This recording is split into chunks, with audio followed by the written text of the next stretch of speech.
একজন ভাস্করের বিশ্বাস। একদা একটি প্রত্যন্ত জায়গা ছিল যা ভাস্কর্যের দোকানের জন্য সবচেয়ে বেশি পরিচিত ছিল। সেখানে বাবা ও ছেলে থাকতেন। বাবা একজন ভাস্কর ছিলেন এবং তার একটি দোকান ছিল।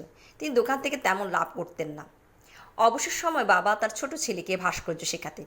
শিল্প শেখানোর সময় তিনি তাকে কাজের নৈতিকতা এবং তার কাজের প্রতি বিশ্বাস থাকা উচিত তাও শেখাতেন। তিনি তার ছেলেকে বলেন, আমরা যতটা ভাস্কর্য বিক্রি করতে চাচ্ছি ততটা পারছি না, তবে একদিন আমাদের কাজ সঠিক মানুষের কাছে পৌঁছাবে, সেই দিন থেকে আর পেছনে ফিরে তাকাতে হবে না। সময়ের সাথে সাথে তার ছেলে ভাস্কর্যের সম্পূর্ণ শিল্প শিখে যায়। সে লেখাপড়ার পাশাপাশি বাবাকে সাহায্য করত।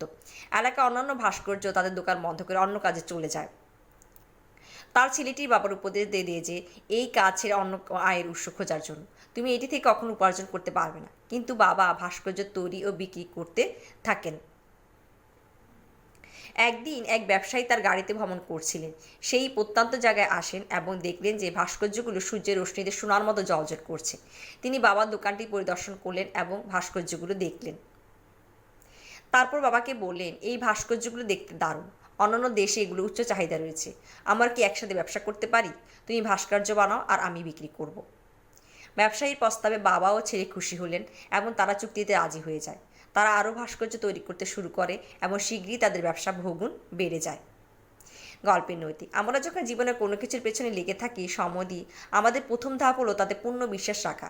প্রক্রিয়া চলাকালীন সময় আমার চ্যালেঞ্জ আসবে, তো আমাদের বিশ্বাস থাকলে আমরা সফল হতে পারবো।